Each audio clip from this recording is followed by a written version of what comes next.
Angus MacASKILL was born in 1825 and died 8th of August 1863. He was a Scottish-born Canadian giant.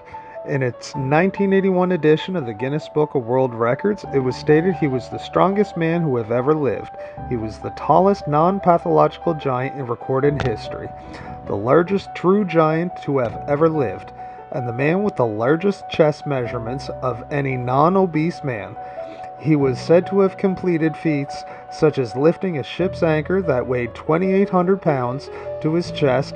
At 7 foot 9 inches, he could hold over 250 pounds with only 3 fingers. When MacASKILL was approximately 14 years old, he traveled on a fishing schooner from St. Anne's to North Sydney, and the crew took him along to a dance. An altercation with a dancer led to MacASKILL striking his tormentor's jaw with his fist.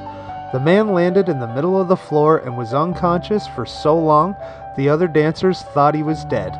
When the captain returned to his schooner, he found MacASKILL on his knees praying that he had not killed the man.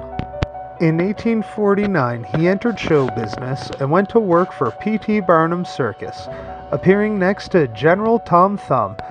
In 1853, he toured the West Indies and Cuba. Queen Victoria heard stories about MacASKILL's great strength and invited him to appear before her to give a demonstration at Windsor Castle, after which she proclaimed him to be the tallest, stoutest, and strongest man to have ever entered the palace, and presented him with 2 gold rings in appreciation. There are various accounts of an incident with an anchor that may have taken place in New York or New Orleans. French sailors apparently taunted MacASKILL to lift an anchor laying on the wharf, which was estimated to weigh about 2,800 pounds. MacASKILL easily did so and walked down the wharf with it, but one of the anchor's flukes caught in one of his shoulders, crippling him. However, this was not the cause of his death, as he has lived for many years thereafter.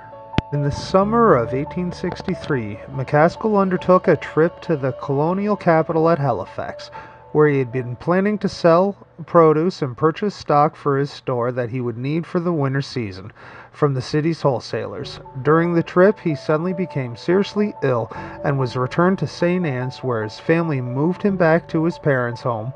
His original childhood bed was hastily lengthened and put up in their living room to provide for his care.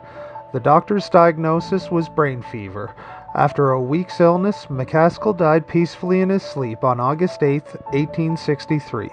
The Presbyterian minister, the Reverend Abraham McIntosh, and many neighbors being in attendance in the house.